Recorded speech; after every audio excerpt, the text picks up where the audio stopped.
New York, this is Democracy Now! We had a fireplace, and I burnt up all the wood we had. This is sad. This is a sad state of affairs. I wish it were better, but, somebody's got to do some planning after all this is over and make sure there's an alternative source of energy.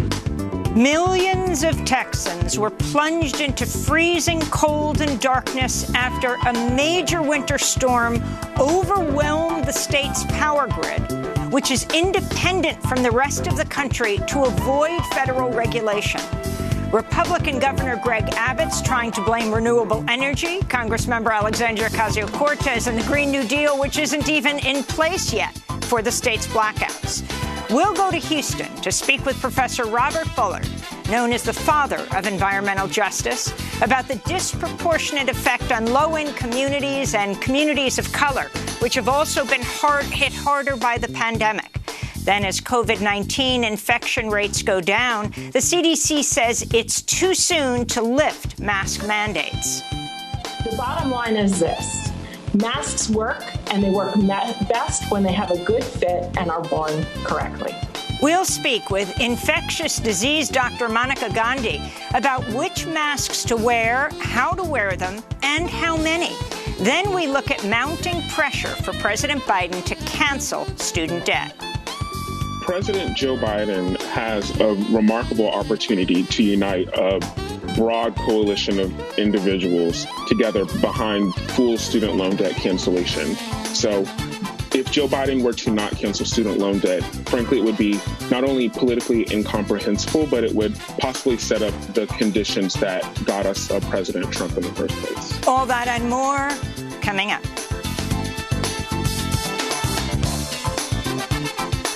Welcome to Democracy Now!, democracynow.org, The Quarantine Report. I'm Amy Goodman. Millions of people in Texas are suffering as a new winter storm hits the state amidst a deadly power and water crisis. As Texas experiences record low temperatures, more than 600,000 homes remain without power after the collapse of Texas' own under-regulated electrical grid. Some Texans are sleeping in their cars for heat. More than 12 million Texans face water disruptions. Residents in Houston, Austin, San Antonio, and other areas have been ordered to boil tap water to ensure its safety, but many don't have electricity to do it.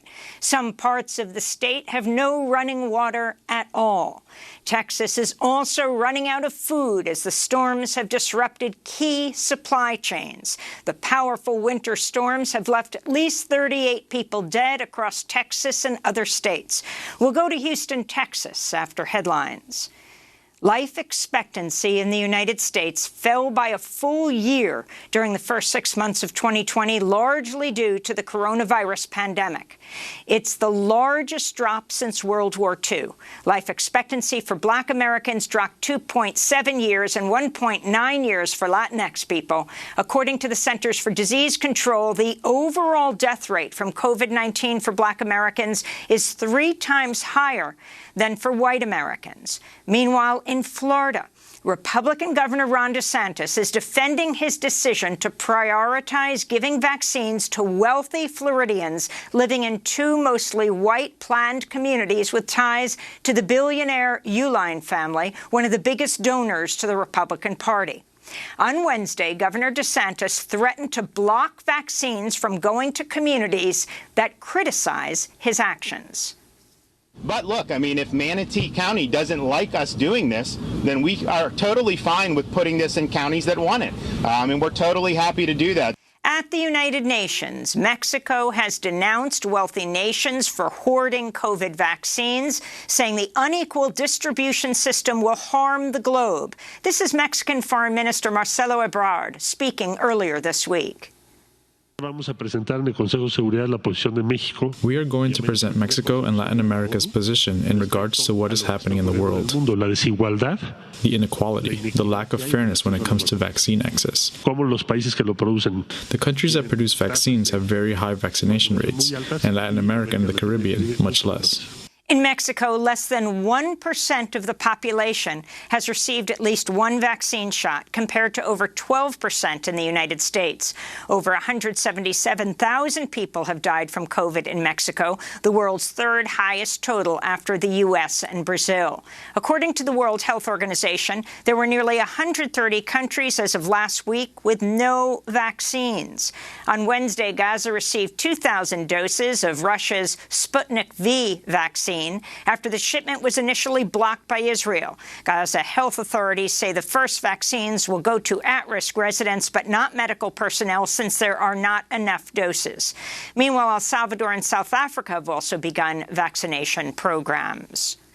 New research shows top executives at Pfizer, Moderna, Merck, and over vaccine manufacturers sold nearly $500 million of stock last year as the value in the company soared due to the pandemic.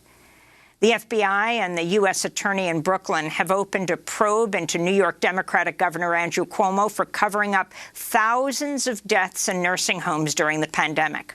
More than 15,000 nursing home residents died in New York, nearly double what Cuomo had initially disclosed.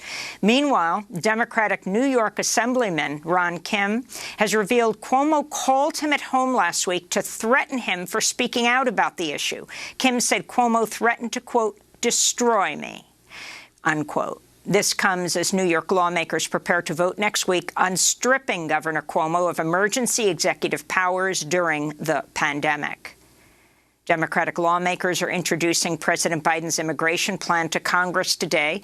The legislation includes an 8-year path to citizenship for the nation's 11 million undocumented immigrants. Some immigrants could face a shorter process, including farm workers and recipients of DACA, that's the Deferred Action for Childhood Arrivals program, and immigrants who have temporary protected status, or TPS. In other news from Washington, D.C., Senate Majority Leader Chuck Schumer and Senator Elizabeth Warren have criticized Biden for refusing to back a plan to cancel $50,000 in student debt. We'll have more on the debate over student debt later in the broadcast. In Burma, protesters have taken to the streets for a 13th straight day to oppose the February 1st military coup. On Wednesday, hundreds of thousands of people marched in Rangoon in the largest anti-coup rally to date. Some protesters rallied outside the Chinese embassy to criticize Beijing's support for the military junta. Nearly 500 people have been charged and detained in Burma over the past 2 weeks. Bolivia's central bank has returned a nearly $350 million loan from the International Monetary Fund, which had been given to Bolivia after the 2019 coup. The head of Bolivia's central bank said the move was needed to defend the economic sovereignty of Bolivia. President Biden spoke to Israeli Prime Minister Benjamin Netanyahu Wednesday for the first time since taking office 4 weeks ago. According to the White House, the leaders discussed Iran military cooperation, as well as Biden's support for Israel's recent normalization of ties with several countries in the Arab and Muslim world. Meanwhile, the White House has announced it'll, quote, recalibrate its relationship with Saudi Arabia by holding talks with Saudi King Salman instead of Crown Prince Mohammed bin Salman.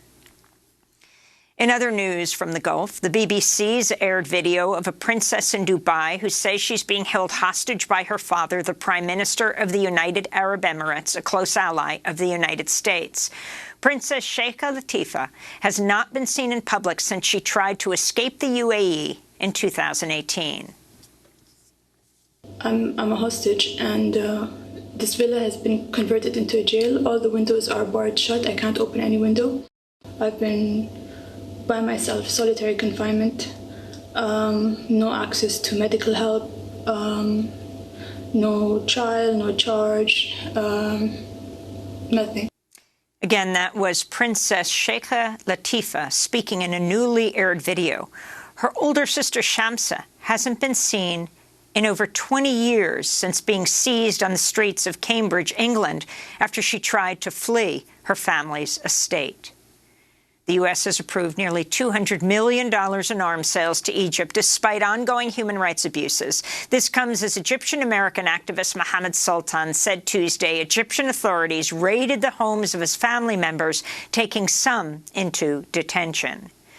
In northern Nigeria, unidentified gunmen have kidnapped as many as 42 students and teachers at a boarding school. At least one student was killed. Amnesty International described the attack as a possible war crime and called on the Nigerian government to do more to protect students. The South Carolina House has passed a sweeping anti-choice bill to ban nearly all abortions in Alabama. Democrats criticize Republicans for prioritizing the bill over all other legislation at a time when the state is facing a health and economic crisis. The White House has announced President Biden supports studying whether reparations for slavery should be given to Black Americans. On Wednesday, the House Judiciary Committee held a hearing on the issue. Speakers included UCLA law professor Tendi Achume. Reparations is about undoing structures of racial injustice that are a result of legacies of enslavement, such that pointing to individuals who are Black, who have succeeded, who are people of African descent, and who are descendants even of slaves, and pointing to their successors can't negate the fact that we have persisting structures of injustice that have to be addressed, including through a reparations frame. The Department of Housing and Urban Development is facing criticism for failing to protect residents in federally subsidized housing from lead poisoning and contamination. An internal watchdog report obtained by the Washington Post reveals HUD neglected its own environmental regulations at an apartment complex in East Chicago, Indiana, which was built on top of a toxic site. In 1998, a study showed 30% of children under the age of 6 had elevated levels of lead in their blood, but HUD took years to address the issue. The Intercept recently reported more than 9,000 federally subsidized housing properties sit within a mile of the Superfund site. The right-wing radio host Rush Limbaugh has died at the age of 70. His daily program was filled with racist conspiracy theories and disinformation and helped transform the Republican Party, leading to the rise of Donald Trump. Over the years, Limbaugh targeted Barack Obama, people with AIDS, immigrants, environmentalists, and feminists, whom he dubbed feminazis. He also downplayed the severity of COVID-19, climate change, and smoking. He died of lung cancer. And in Atlantic City, New Jersey, authorities have demolished Trump Plaza Hotel and Casino via a controlled implosion. Donald Trump opened the 39-story building in 1984, but it had been vacant since the casino closed in 2014, leaving 1,000 workers out of jobs. And those are some of the headlines. This is Democracy Now!, democracynow.org, the Quarantine Report. I'm Amy Goodman with Nermeen Sheikh. Welcome, Nermeen. Hi, Amy, and welcome to our listeners and viewers around the country and around the world. Well, we begin today's show in Texas, where millions were plunged into freezing cold and darkness as a major winter storm overwhelmed the state's underprepared power grid. At least 38 people have died. Hundreds of thousands remain without power as Texas faces record low temperatures. More than 12 million Texans face water disruptions and have been ordered to boil tap water to ensure its safety, even though many lack the electricity to do so. Some parts of Texas have no running water at all. Texas is also running out of food as the storm has disrupted key supply chains. This is a resident of Denton, Texas. We had a fireplace and I burnt up all the wood we had. This is sad. This is a sad state of affairs. I wish it were better, but somebody's got to do some planning after all this is over and make sure there's an alternative source of energy. Texas Republican Governor Greg Abbott took to Fox News Tuesday to blame renewable energy for Texas's blackouts, saying the Green New Deal would be deadly for the U.S. This shows how the Green New Deal would be a deadly deal for the United States of America.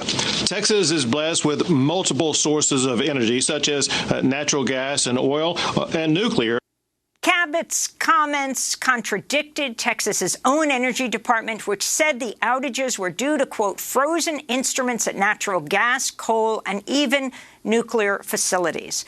Congressmember Alexandria Ocasio-Cortez tweeted, "The infrastructure failures in Texas are quite literally what happens when you don't pursue a Green New Deal," unquote. There are three energy grids in the United States: in the West, in the East, and in Texas, which set up its own independent power grid, the Electric Reliability Council of Texas, or ERCOT, in the 1930s to avoid federal regulation.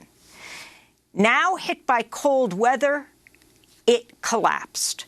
On Wednesday, ABC News asked ERCOT CEO Bill Magnus if Texas should be integrated into the national grid. This was his response.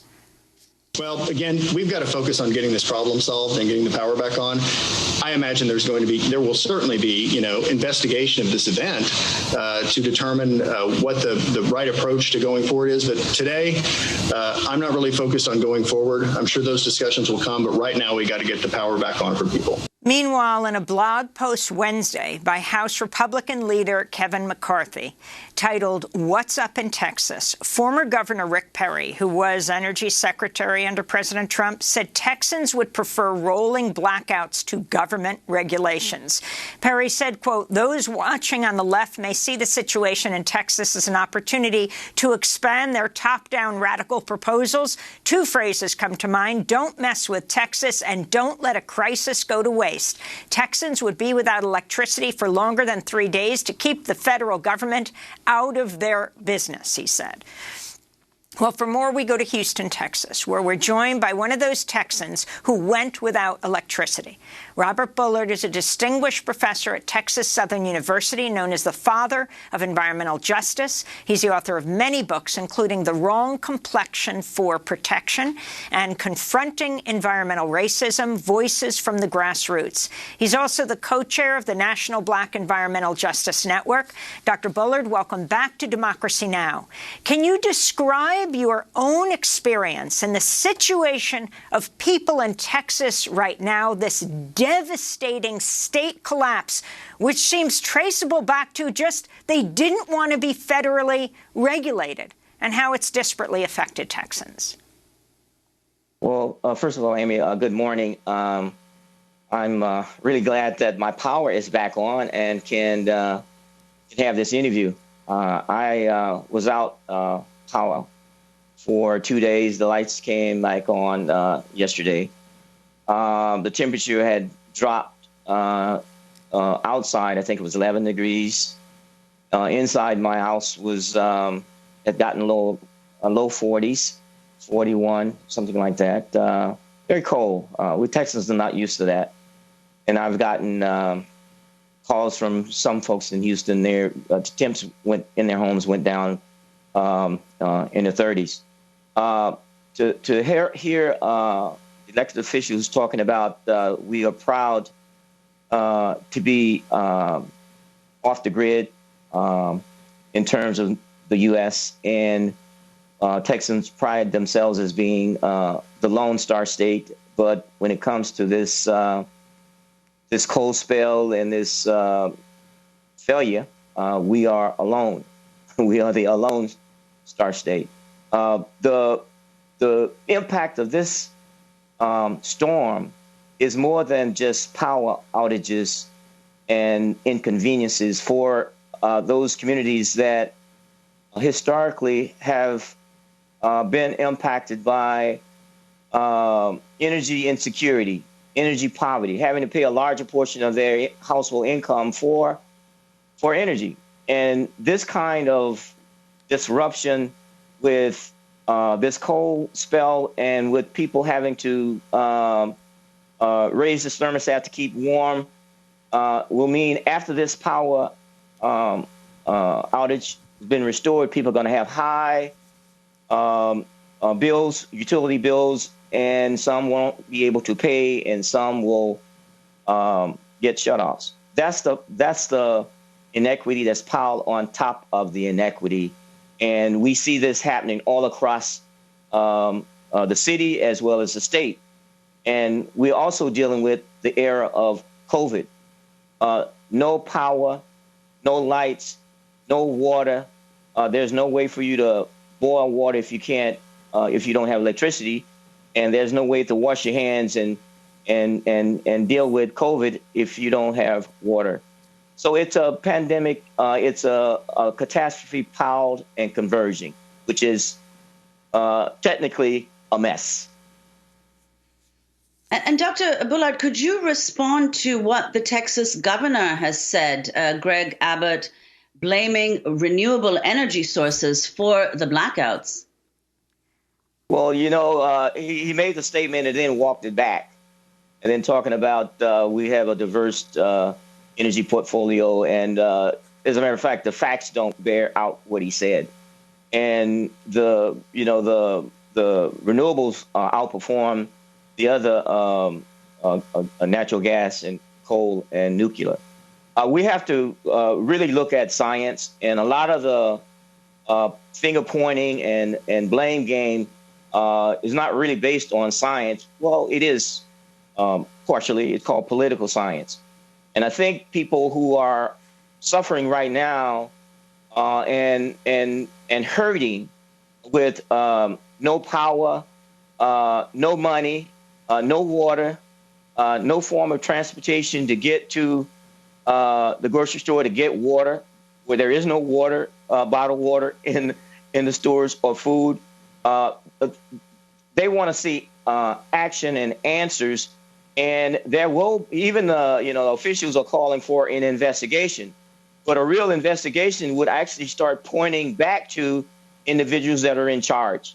And so I think the idea of Texas not being part of the union has really been a textbook example of how not to do it. We are a failed state right now, in every sense of the word. Talking about the issue of environmental justice, we were in Houston and interviewed you, Dr. Bullard, after one of the major hurricanes, and we were looking at the frontline communities who are so hard hit by these hurricanes, disparately affected, much worse than other communities. Then, as you said, you have COVID. You have some heating centers if people are lucky enough to get into one because the electricity is out in so many places. But I don't know if it's lucky because they're packed in like sardines when we're dealing with the pandemic. And then you have this issue of renewable energy. It looks like Governor Abbott went on Fox, on Hannity, to say this is about the Green New Deal, which hasn't even been passed yet. But then locally, knowing no one would buy it in the Petro Metro, where you live in Houston, or anywhere else in Texas, he walked it back. But that got out there into the right-wing blogosphere and Twitter sphere, and that's what they are blaming when we're talking about something like 10% wind turbines when they were supposed to be updated and they weren't. But so much more, the vast majority of the energy sources are not renewable. Can you talk about why you see this as an environmental justice issue? And you're so famous for saying depends on who's at the table in deciding how we move forward. You have a complete failed state right now. How do the right people get at the table? Well, it's important that we take a comprehensive view of what is happening here on the ground. The very communities that were hit especially hard during Harvey and the flooding, and as you map that, you can see it's the same communities overlaid that were hit the hardest, Black and brown communities, by COVID. If you overlay the power outages and the rolling blackouts, et cetera, and you start to look at the releases from these refineries and plants because of unstable power, and the releases, over 300,000 pounds of pollution was released during this, I guess 3 days or so. That created lots of problems in terms of potential health impacts, releasing of benzene, which is a known carcinogen. So we're talking about environmental, we're talking about health, we're talking about energy, we're talking about issues related to access to food and healthcare. All those things are rolled up in one. And when we talk about a solution, that means that we need to have the right people at the table when decisions are being made as to how we come out of this this catastrophe with a solid plan and not assume that, well, we can just paste it over and say we can go on as business as usual and not expect to have something like this to reoccur. Lessons unlearned. You know, we had a major power outage, I think it was 2011 or so, and there were no lessons learned from that. There was no lessons that we could have taken forward and strengthen our system, our grid, and to talk about building something that is solid, sustainable, and resilient for everybody. Now, there are some people that have not missed a beat. If you have a generator that's pumping in your backyard, or if you have a credit card and can drive to a hotel and wait it out, your hurt and pain may be less than those who feel the hurt and pain first, worst, and longest. So we have to come through this with more people in those rooms in Austin talking about solutions, and not the same people who created the problem. We can't expect them to solve the problem.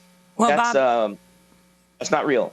We want to thank you so much for being with us. Bob Bullard is Distinguished Professor at Texas Southern University, co-chair of the National Black Environmental Justice Network, known as the father of environmental justice, author of many books, including The Wrong Complexion for Protection and Confronting Environmental Racism, Voices from the Grassroots.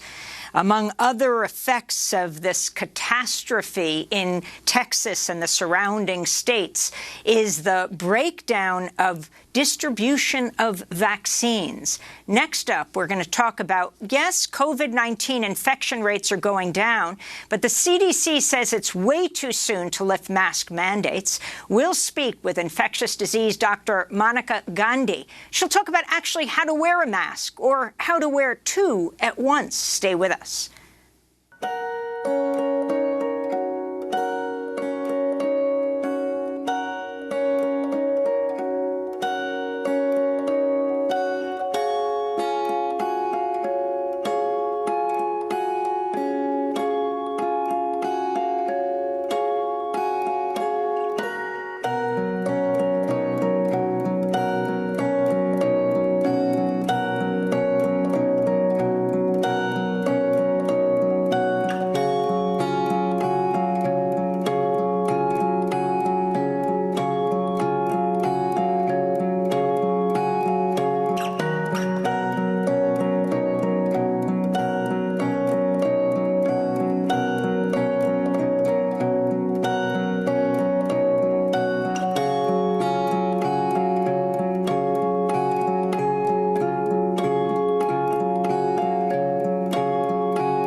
Storm by Yasmin Williams. This is Democracy Now!, democracynow.org, The Quarantine Report. I'm Amy Goodman with Nermeen Sheikh. While COVID-19 infection rates and hospitalizations appear to be waning, the United States has a long way to go before it can safely return to a maskless normal. The U.S. Centers for Disease Control Chief Dr. Rochelle Walensky has said it's absolutely too soon to lift mask mandates, citing daily COVID-19 case numbers that remain at more than double the levels seen last summer. She urged people to wear a more tightly fitted surgical mask or layer a cloth mask on top of a surgical mask. The bottom line is this: masks work, and they work best when they have a good fit and are worn correctly. Yes, we are far away from this pandemic being over, especially with the surge of variants. For more on which masks to wear, how many, and also a brief discussion about vaccines, we're joined by Dr. Monica Gandhi, infectious disease physician, professor of medicine at University of California, San Francisco, UCSF, and San Francisco General Hospital. She recently wrote a piece in the journal Med by Cell Press about how to wear face masks, and is also studying the relationship between masks masks, distancing, and ventilation. Dr. Gandhi, welcome back to Democracy Now! As we talk about vaccines, and the lack of access to vaccines is a whole other story in this country, not to mention the rest of the world, but it seems like people are relaxing around wearing masks. Can you talk about how critical it is right now? Yes, so it is an important time to wear masks. Why? Because if we can get our transmission down as low as possible, that is actually going to make the vaccines more effective. This is because a virus can't mutate if it can't replicate. And also, we've never rolled out a vaccine in any pandemic ever in the midst of a pandemic. Usually vaccines are made after. So the lower the transmission we can get in the community, the better the vaccine is going to be for efficacy. And Dr. Gandhi, as far as masking is concerned, some former Biden advisors have urged a wider use of N95 masks, saying that CDC guidelines don't go far enough. Your response, is that correct? You know, actually, I think that they're both right. And what I mean by that is it is time to increase what's called the fit and filtration of our masks, but there's many ways to achieve that goal, and N95 is just one of them. And what the CDC ended up doing is giving alternatives to that, because N95s, though they're very fit, they have great filtration, they block out truly 95% of virus, they're uncomfortable, they're harder to get, and they actually have to be fitted. And so what our study and the CDC study was doing, they were both actually trying to attempt to say, what else could you wear besides an N95 that blocked out virus to the same degree? And so the CDC, just on February 9th, published an article in an MMWR that says, okay, are there other ways to increase the fit and filtration of our masks? And one way was putting this surgical and cloth mask together. Why? Because they filter in different ways. The surgical mask blocks electrostatically the virus. The cotton mask blocks it just through their fibers. And putting that together blocks as well as an N95. And there are other alternatives to that strategy as well. So they're sort of both right. Dr. Gandhi, can you talk very quickly about how you think masks should be worn? So it really actually depends on which setting you're in, and this is what's important. We have never done very good job in this country about tiered messaging. If X, then Y. But we have a paper coming out tomorrow in Lancet Infectious Diseases, where we propose this non-pharmaceutical interventional triangle. And what that means is there's masks on one side of the triangle, distancing on the other side, and ventilation on the third side. And if one goes up, the other can go down. So if you're outside, no reason to wear a stronger mask. You're outside, you have ventilation going for you. If you're inside, and if you're an adult, because the middle of the triangle is host susceptibility to COVID-19, and if you're an adult, you want to increase your, while we're in this period still of decreasing transmission, but still ongoing transmission, you want to increase the fit and filtration of your mask. And there are two ways to do that, actually, the easiest ways to do that. One is an N95. The second is this surgical plus cotton together. You can layer it in whatever way you want. Since you just talked about Texas and the environment, I actually recommend the surgical mask on top of the cotton mask, because you can use then the surgical mask multiple times. And the third way is to take a cotton mask, and you can buy many of these on the internet, and it has a place for a filter inside. The two pieces of cloth with a filter inside block viral particles more effectively, because the filter blocks it one way, the cotton blocks it another way, and it's actually quite a lightweight option to stick that filter inside, take it out when you're washing it, and replace it after you've washed the mask. And what are the most common mistakes in how people wear masks? I mean, a critical point, I think, if they're wearing, for example, a KN95 mask and a surgical mask on top, that is not to wear that surgical mask, the paper mask, be inside, but on the outside, because you'll break whatever seal there is. Is that right? That is true, actually. So a KN95 is actually really quite effective. And if you get it from a reputable company, genuinely, you don't need any other layer because it really does block the 95% of the virus. But if you're going to put a layer on top of it, it is that seal around the face that is advantageous about KN95. And so anything you're putting on with it, you want to put on top. That's accurate. But really, to make it super simple, KN95 or 95, two masks together, but it has to be these two separate ones or the filter inside two cotton layers. Dr. Gandhi, I want to ask about the question of transmission, which is, of course, crucial for this question of masks. That is transmission after vaccination. Since December 14th, when vaccinations began in the U.S., the U.S. has administered 55 million doses and is presently administering 1.8 million a day, which is the highest number in the world. You said recently, you quoted a doctor saying that it takes a special kind of pessimism to think that vaccines will not decrease transmission. Could you talk about that? What do we know about transmission of the virus after receiving 2 doses of the vaccination? And even if vaccination does decrease transmission, does it do away with it altogether? This is a great question. So, the reason this is even a debate is because the trials were designed in a way that they were evaluating symptomatic COVID-19. If you didn't feel well, you got swabbed. They said, you don't have COVID in the vaccine trial, and you do have it in the placebo arm. But it didn't mean that we never thought it would decrease transmission.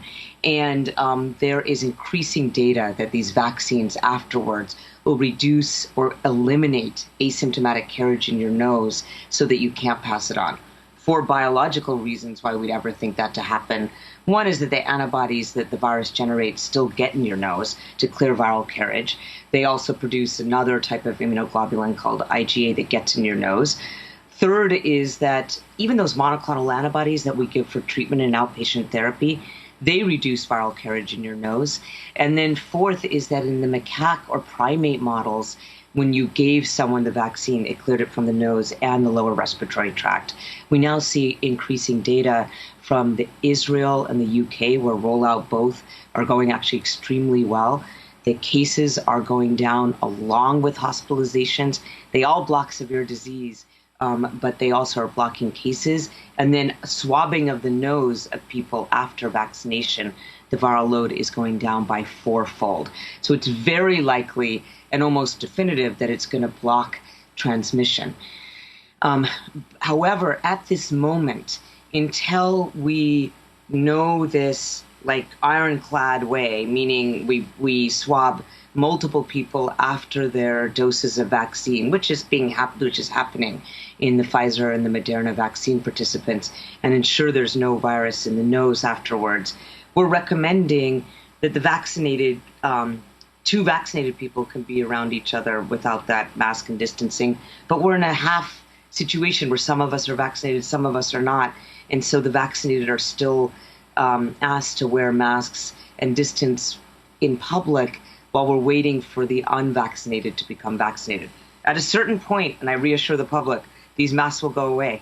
But we're not quite there yet until we get to herd immunity. And can you talk about the variants? I mean, right now, the South African and British variant, so serious in the United States, and the race between getting the vaccine in time for dealing with these variants. Now, with the storm in the South right now, we're in a very stormy New York, snowstorm in New York, but certainly in Texas. In the South, that has really broken the supply chain, getting the distribution of vaccines. So hundreds of thousands of appointments, it sounds like, around the country are being canceled right now because they can't get the vaccine. What about that race? Why is the variant so critical here? It's true that this virus is going to mutate. It always has mutated. It doesn't actually mutate that fast. It's just that we've had so much transmission right now that these spike protein mutations are coming out. There's 2, one reassuring, one unreassuring. Reassuring thing is that even against the variants, all the vaccines block severe disease. And I mean, the Johnson & Johnson study was examining, in the setting of the B1351 or the South Africa variant, 95% of those strains in South Africa were of that variant, and Johnson & Johnson blocked completely hospitalizations and almost completely all severe disease, even if you're out of the hospital. Good sign. That's because T cells from our vaccines will block all severe disease. But when you're in a setting of replication, the variants can keep on going. There can be more mutations. And so it is a race. There is absolutely a race between getting everyone vaccinated and tamping down transmission. And so the more critical, the faster we do this, it's incredibly critical. And we're in a complete race. And all of these, any blockage to vaccine distribution, like what you just mentioned in Texas and elsewhere, is a problem. But we're going to get there. But it makes the race more urgent. Well, we want to thank you so much for being with us. Dr. Monica Gandhi, infectious disease physician, professor of medicine at UCSF San Francisco General Hospital. Next, we look at mounting pressure for President Biden to cancel student debt. Stay with us. For a change shall come. We will be the makers of a new age. For a change shall come. For a light shall shine. We will be the carriers of a new fire. For a light shall shine. For a dream shall be.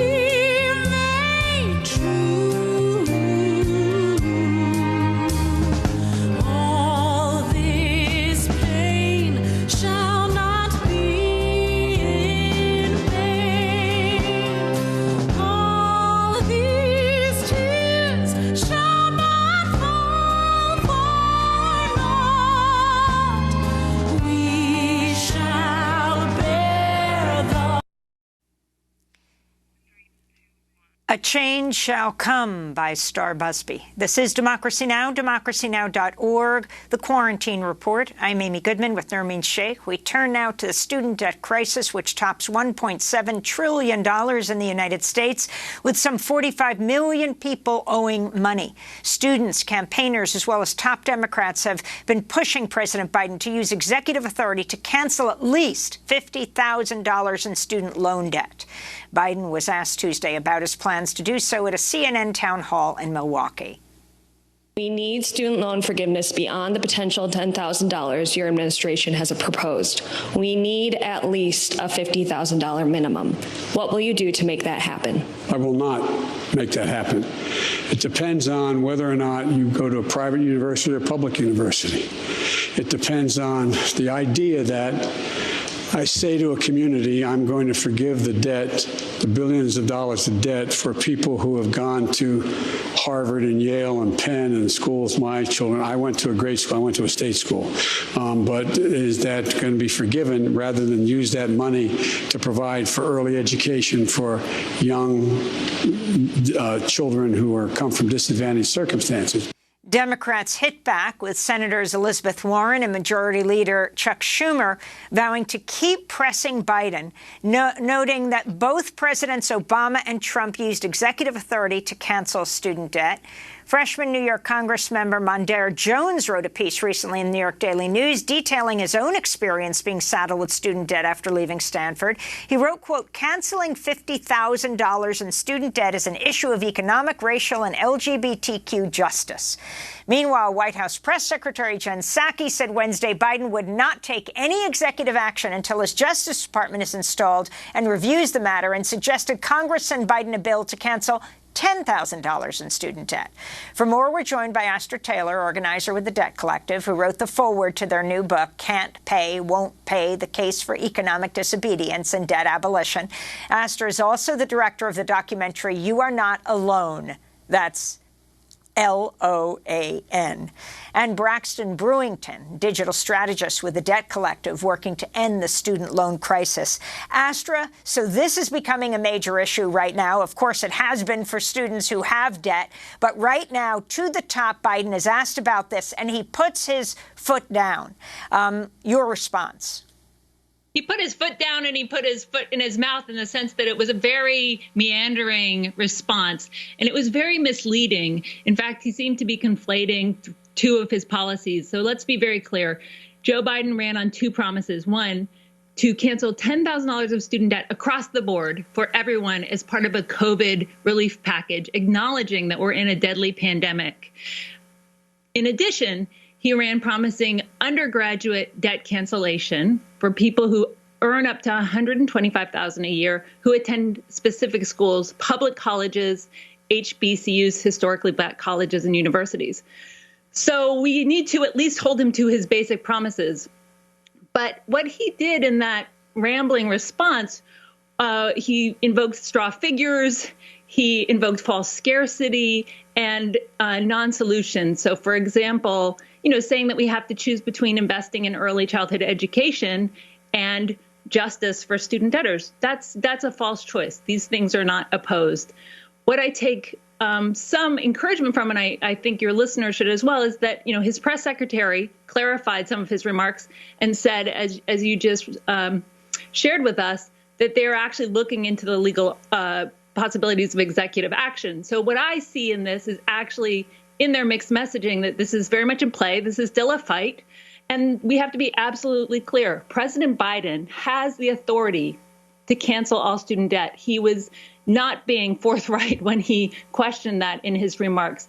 He has the authority. It was granted by Congress decades ago, and he can erase all federal student loans, and he should. Debtors are not asking for debt forgiveness. We're asking for justice because Joe Biden, let's be clear, he didn't have to graduate with student debt. He talked about his kids and how they, had student debt, but his generation was able to go to college and graduate without this enormous burden. So all people are asking for is parity to replace this broken system that he played such a crucial role in building. And Astra, your response to those who've suggested that canceling student debt through executive action could lead to legal challenges from student loan companies and other firms involved in debt collection. Is that correct? And these would not be risks if student debt cancellation occurred through Congress. So the legal experts, and here I'm relying on Eileen Connor from Harvard Law, are very clear that this authority exists. So if you are able to lend money, then you're able to not collect it, right? So if I lend you $10, I don't have to collect it. So the vast majority of student loans are held by the federal government. This is the government lending. The government has the right to decide not to collect. Now, sure, there would be some legal challenges. I'm sure there'd be some lawsuits. But what I'm hearing from the real experts in this space is that these are not major concerns. It's like, bring it on, let's fight it out. But this is not a reason to be cowardly. And it's certainly not a reason to just rely on Congress, because we all know how broken our political system is. And so if Biden and his administration have this authority, they have this power. Again, it was granted by Congress in the Higher Education Act of 1965. This is not an overreach. Then use the power in your possession. And I think we have to be clear that not doing so is a choice. There's no limit. It doesn't have to be $10K. It doesn't have to be $50,000, which is actually the researchers who proposed $50,000 based on thinking about racial justice and other factors have actually updated their figures in 3 years. So now the people behind $50,000 are saying $75,000. But he can cancel all federal student loan debt, and we have to be clear, not doing this is a choice. I'd like to bring Braxton Brewington into the conversation. Braxton, can you respond to what Biden said and talk about your own experience as a student and with debt? Absolutely. What Astra said couldn't be further from the truth. Not only is it a choice, it's a policy assault. The individuals that would benefit the most from student loan debt are individuals like me, Black and brown borrowers, mostly Black women borrowers, who frankly have upwards of $35,000, $50,000 hundreds of thousands of dollars worth of debt that could benefit from this policy. And President Biden has a unique opportunity to bring together a broad coalition of individuals who and otherwise would be unlikely to come together around a policy. We know that 1 in 5 Trump supporters said they would consider supporting Joe Biden in the election if Joe Biden were to cancel student debt. And we just saw an NBC survey the other day saying 40% of Black voters would consider sitting out the next election if Joe Biden did not consider supporting student loan debt. And we also know that non-voters, a great way to bring non-voters into the democratic process is to cancel student loan debt. So this is a tool that is widely available to President Biden, and him not using, executive action to cancel full student loan debt is a policy assault on individuals like me, who frankly voted for Joe Biden in hopes of, this policy becoming a reality, because we know that not only is this a student loan debt crisis, but there's a pandemic where people are in perpetual fear of losing their lives. And the last thing folks like me need is to be worried about debt that the federal government has frankly proved since March and into September that they don't need our payments in order to create revenue for the government to function. So Braxton, talk about your own experience. Where did you go to college? What kind of debt did you accrue? And what would it mean for it to be forgiven? Yeah, I went to North Carolina A&T State University, which is the largest public HBCU in the country. I graduated with 2 bachelors, actually, in journalism and political science, like many of my partners, and I accrued, in my name, tens of thousands of dollars worth of debt. I haven't checked recently, but it's upwards of $35,000, $37,000, and that's just the debt that's taken out in my name. My parents were fortunate enough to be able to take out a loan in their name on my behalf. And so when we accumulate all of that debt, it's even more than the debt that I have. And how has that affected me? Luckily, I'm only out of college for the past couple of years, and so I've been in deferment. I haven't had to make any payments on my student loan debt, but I was gearing up to a couple of months into the pandemic. If the pandemic didn't happen, I would have had to start making hundreds of dollars worth of payments. And I think one thing important thing to realize is that 40% of people who have student debt don't even have that diploma. So we are expecting people who went to college and for whatever reason did not get their diploma, and we're expecting them to pay that debt when they're getting paid what a high school graduate earns. And so, there's lots of aspects to this as well, not forgetting seniors. This is an intergenerational issue. Seniors who can get 15% of their student loan checks, their Social Security checks garnished for student loan debt, which is insane. And so this is an intergenerational issue that affects not only myself and my peers, but seniors and the people that I'm in community with. And so I can't stress enough that, again, for Joe Biden we're 30 days into this administration. That is 30 days of a policy failure that President Biden has allowed in terms of not canceling student loan debt. And Astor Taylor, I wanted you to respond to this tweet of Alexandria Ocasio-Cortez. As soon as Biden talked about not going to $50,000, she struck back. And among the things she has said is very wealthy people already have a student loan forgiveness program. It's called their parents. The idea that millionaires and billionaires are willingly letting their kids drown in federal student loans, and that's why we can't go big on forgiveness, is about as silly as it sounds. Explain what she's saying and what you see at this point needs to be done. Fit in Jubilee 100 with this. Brilliant. I was going to quote that tweet because it's so spot on. So one of the common responses, and when I said Joe Biden invoked these straw figures, this is what I was pointing to. He painted this portrait that student debt cancellation would lead to cancellation for people who went to Harvard and Penn, and the argument is essentially that student debt cancellation is regressive because this stereotype of affluent, Ivy League educated people would get relief. As Braxton brilliantly just laid out, that's not the case. That's not the real demographics of student debt. The children of millionaires and billionaires do not take out debt to go to school. Their parents pay the price. They pay the price of tuition up front. What that means actually is they pay less over time because people like Braxton have to borrow, and their parents, they borrow money and they pay interest. So people who are poor pay much more for the same degree over years and decades because that's the way that debt works. So student debt itself is regressive. It's means tested. It hits the people who have the least income, the least intergenerational wealth, who are the most vulnerable, the most likely to face wage discrimination at the workplace. It hits them the hardest. And so this is why Joe Biden's framework is deeply flawed. We need to push back on this and say it's an economic justice issue, it's a racial justice issue, and canceling student debt is also a democracy issue because we all are entitled to live in a society where our fellow people can pursue education. We're not going to get to full debt cancellation without organizing and pushing Joe Biden. He is famously the senator from Delaware, the credit card capital of the world. He has helped create this crisis. He's made it harder for student debtors to get relief over the years. It's organizing that got us to this point. We have organized a student debt strike, the Biden Jubilee 100 strikers symbolizing his first 100 days, demanding justice. We invite people to go to debtcollective.org to sign up for phone calls, for events, and for upcoming protests to push this administration to use the power they possess to do the right thing and to start to enact this FDR-sized presidency that we've been promised and that we do not seem to be getting.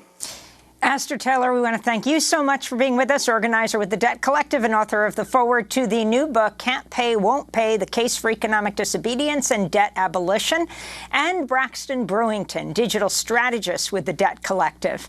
We want to thank you both so much for being with us. And before we end today, I wanted to take note of this year.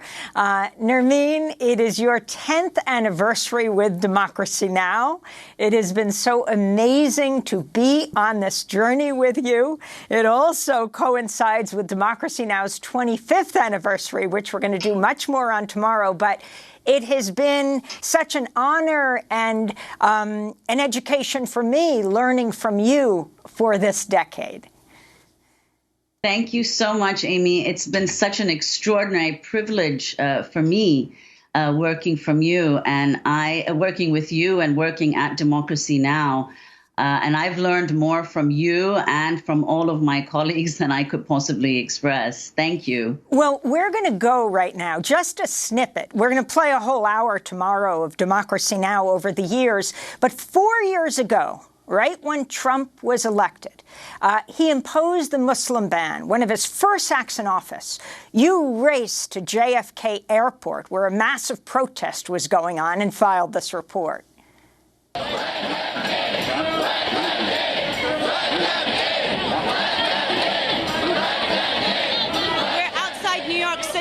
John F. Kennedy Airport, outside Terminal 4, where thousands of people have gathered to protest the Trump administration's executive order, which has prevented many people from 7 Muslim-majority countries from entering the United States. More than 10 of them here detained at Terminal 4. Thousands of people here chanting, "Let them in. This is what democracy looks like," and refugees welcome here. Let's talk to some of the people here. My name is Mamita Ahmed, and I'm here today because as a Muslim woman, I find this ban extremely just personal to me because I have family members who are on visa and now they are at risk of not being able to leave or enter the country.